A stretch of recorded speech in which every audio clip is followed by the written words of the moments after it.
Good morning, this is Robert with Pioneer Smokehouses, and today we're going to be using the Masterbuilt electric 140B to smoke some country pork ribs.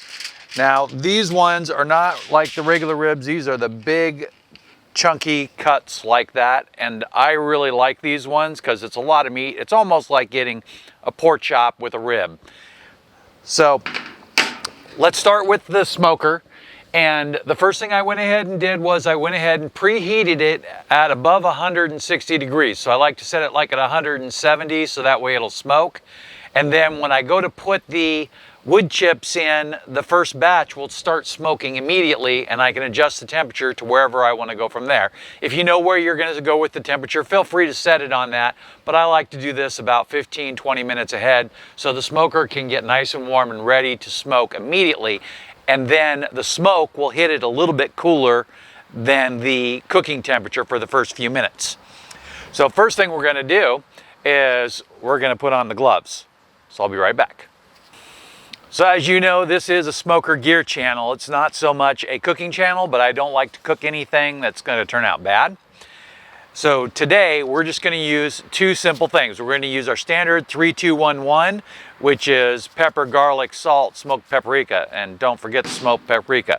And then just because I like this with pork, this cut particularly, I like to go with a little bit of cumin. I call it the chili spice. Now, you know, cumin is really mild, but it has that flavor that you always pick up on chili. And if I didn't use this, I would probably put extra garlic in there. And the garlic does actually have a little bit of a sweet taste to it.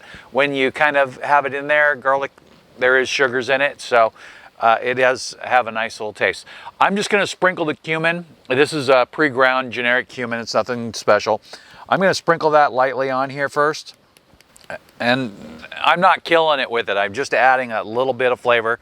And then we'll do the same thing with the 3-2-1-1. So I just want to point out to you, this is a really large container with a very small amount of spice in it. I usually just make this a few tablespoons at a time. So I'll take 3 tablespoons of pepper and then the 2 garlic and 1 smoked paprika and 1 salt. And then with a large container, it's really easy to mix up right before you go to use it. Otherwise, you move it around just a little bit and it'll settle, but you go like that and everything is completely mixed again. So I'm going to go ahead and flip these over and do the other side. I'll be right back. So we're all done with both sides, and if you'll see here that I used the back of a cookie sheet with a grill mat on there to stage this stuff. Now you can do these a few minutes ahead of time, like if you want to do them a half an hour ahead of time, that's fine. Just remember that when you're using salt in your mixes, that if you do it ahead of time, it'll start to pull the liquid out prematurely.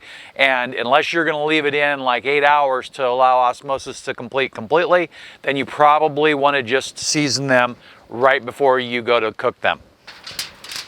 I brought out a piece of tin foil with me, and you'll notice that I used the grill mat to measure the tin foil, and then I folded the edges.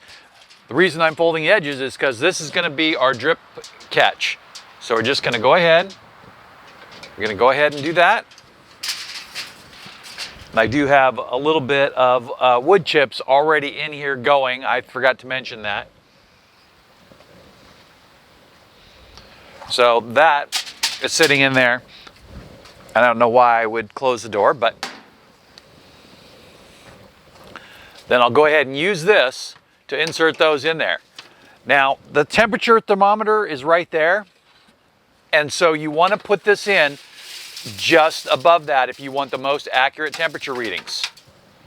And then I line it up, and then I make sure that the tin foil is directly below it. So I will go ahead and close that. Now, usually the only thing that I will put water in the pan for is something like pork tenderloin or even a pork roast. But today I would consider putting a little water in there, but I'm not going to do it right now. I might do it a little bit later after I get to hit that with a lot of smoke. I don't want to have water in there at the beginning or at the end, just maybe a little bit in the middle, just to give it a little humidity as the long cook goes on. Our target time for this is right around 6 hours. I'm going to go ahead and take off the gloves.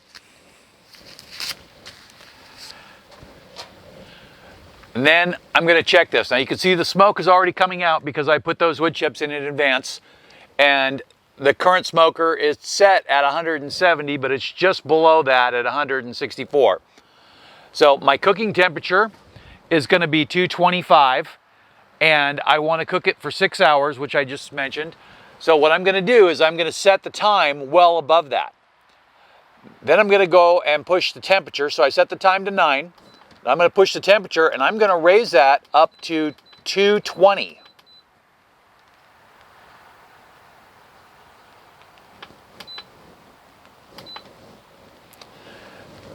So the thermostat is going to run, and the temperature will keep rising up into the 220 range. After it gets above 220, it'll kick off. But because of thermal runaway and the amount of insulation that's in here, it will go up above 225. So usually you'll get a thermal runaway of somewhere around 5 to 10 degrees. I don't really want to cook it in the first half above 225 no matter what. So after a couple of hours, I will double check the temperature, make sure I'm getting the smoke that I like, and go from there. So now let's talk about something that a friend of mine mentioned. I let a friend of mine watch some of my videos before I published them. And in one of my previous videos, I had to put a note on it because this is not something required. And he, when he watched the video, thought that I was saying that this is required.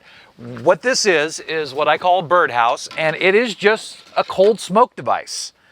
And by putting the tray in, you can generate cold smoke, or the trays tend to burn really slow and a long period of time, so it can reduce your maintenance for the smoker. Any cold smoke device, Masterbuilt makes one, any cold smoke device will work excellently for this. This one just happens to be something that I wanted specially made. So I'm just going to set this to the side for today. Now I have the feeder tube not installed, and I don't like to install it. I like to leave it out as much as possible to allow good airflow. So it'll suck as much air in as it needs to have the smoke flow. And I'm not sure if you can see that in the camera, but I'll try to get a shot of that later. But the smoke is just coming out of there just great. And we don't want stagnant smoke. That gives you bitter tasting food. We want the smoke to move good. And if I were to change the design of this smoker in one way, I would add a vent, and I would probably add it right there so that way I can see it right on the front and give it a little twist for air input.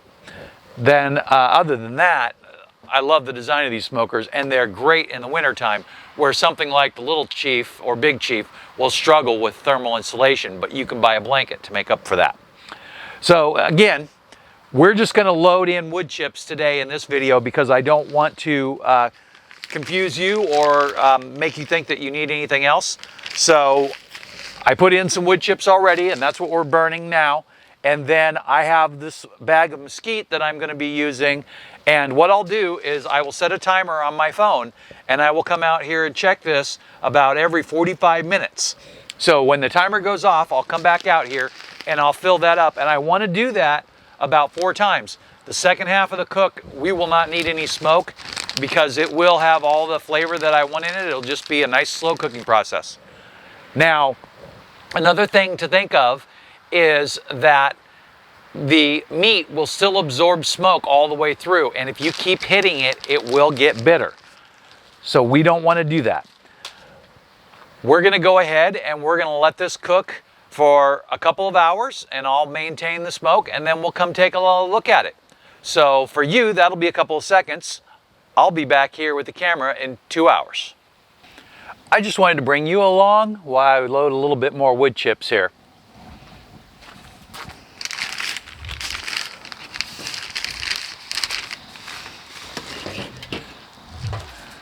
Bring this up here for you.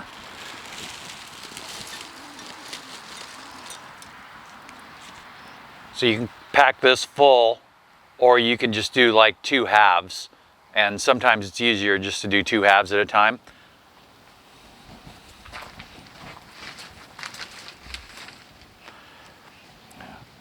I'll try to get a picture of this, but there's a little arrow right here where it says wood tray, and then the arrow turns that way. So I make sure that this will go in there without any hassle. Slide it in all the way, and then I just spin it the same way as the arrow. It locks in place, then I unspin it, I can pull it out, and put just a little bit more in. Don't want to go much more than that or it just won't burn. Show you that. That's just a little bit there, and that would be a full tube.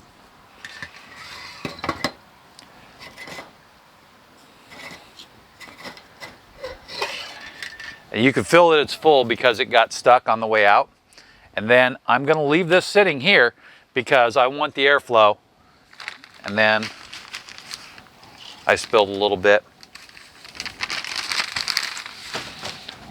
All right, so I'll set my alarm on my phone again for another 45 minutes and refill it then. We are smoking along just great here. So first thing I'm going to do is I'm going to show you the picture here, and I just opened that up and took that picture real quick. And so you can see it right there, and I'm not going to leave that hanging open. But the next thing I want to talk about is that when your pan in the Masterbuilt, the wood chip pan in the Masterbuilt smoker, get some wood chip ashes, it tends not to smoke very well. So every time you use it, you will want to clean this pan out. So this is after 3 loads of wood chips. So I'm going to dump this out, and then I want to show this to you really close. You can see here, let's see if we can do it. Okay, there we go, just like that. So you can see here that there's some ashes and stuff kind of corroded on there. Now, if you have a little brush, you can just brush that out, or you could use a small barbecue brush or whatever. And then once you get that cleaned out, you put it back in. Also, you can direct load this, and I'm going to go ahead and do that this time. So instead of using the bin there, the loader tube, I'm going to direct load it.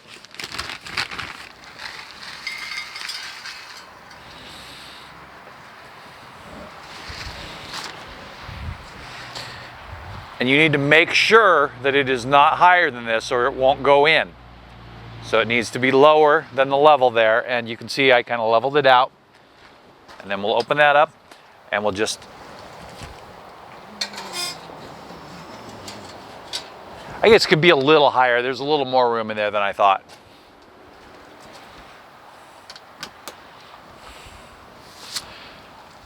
Then we're going to let it go ahead and go.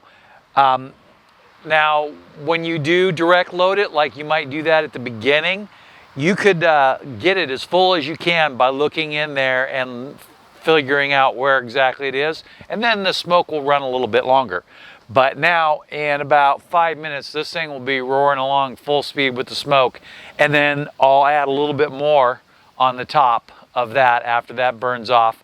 And that'll probably be all the smoke that I'm going to add. Now, when your smoker is more well seasoned, because this one's brand new, this is only the second cook, when it's well seasoned, then it will carry a lot of flavor with it. So once you heat it up, the smoke that's kind of stuck to the walls, like the, you could say it's creosote, but it's not really. But the coating on the inside of the wall will heat up, and that will also just kind of flavor the inside of the smoker. We're going to go ahead and let this run, and we'll be back in about 3 more hours. So it's been just a little more than 3 hours. That gives us about a total of 7 hours right now, and we're going to go ahead and pull those out. I checked them a few minutes ago, and they looked really good. So there's no smoke left because I haven't put in wood chips for hours.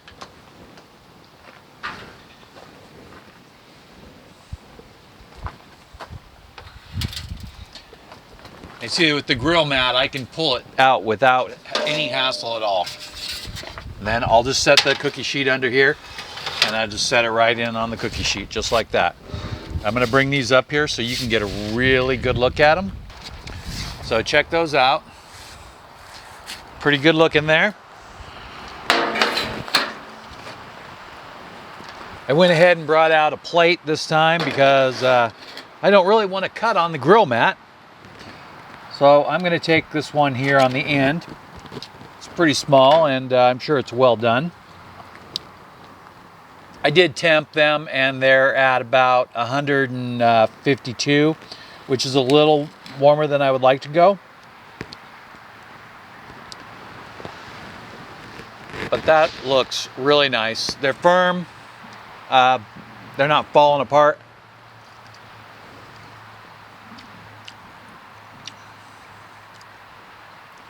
But they're not dry at all.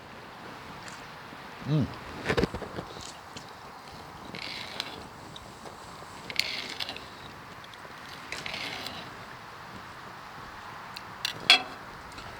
gonna bring another one of these up here.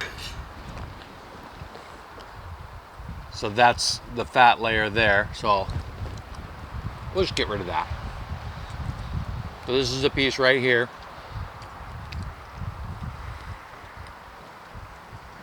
It's just coming right apart. I mean, I can pull on it. Really nice. And I have all the smoke flavor I want. There's no bitterness. I definitely hit it pretty good, so there's definitely a lot of smoky flavor there. If they were a little underdone, what I would do is I would cover them in barbecue sauce and I go throw them on the propane grill. But these are just perfect the way they are. So when I'm done cooking, what I'm gonna do, I'm gonna add about a handful of wood chips. Not an awful lot, just like that. Put it in there, dump it in. So the reason I'm gonna do this is it's kind of to clean the smoker out. So really it's to re-season it with just the wood taste. Now with pork, it's not really a big issue, but with things like fish or anything that has a lot of flavor, even jalapenos, you'll probably want to season it afterwards. So that way, when you go to use it again, you'll have a nice clean flavor in it. Planning to do maybe some cheese next, and it depends on what the temperature is outside. If the temperature drops just a little bit more, then we'll be in the perfect weather for doing cheese, because you have to cold smoke that. We have to use a cold smoke attachment, and we will not be using the main power source. So I'm going to let this run for about 15 minutes, and then I'll come out here and turn it off. If you saw anything you like, there's links below. Those are affiliate links, so I appreciate it. And if you have any comments about something you want me to cook on this, I'm probably going to keep it for about 2 or 3 more weeks. We might get a viewer request for a meal. So if you're something that you want to see me make in this, let me know. And before I move this to its new home, I will try to get that out there. Thanks for watching. Have a nice day.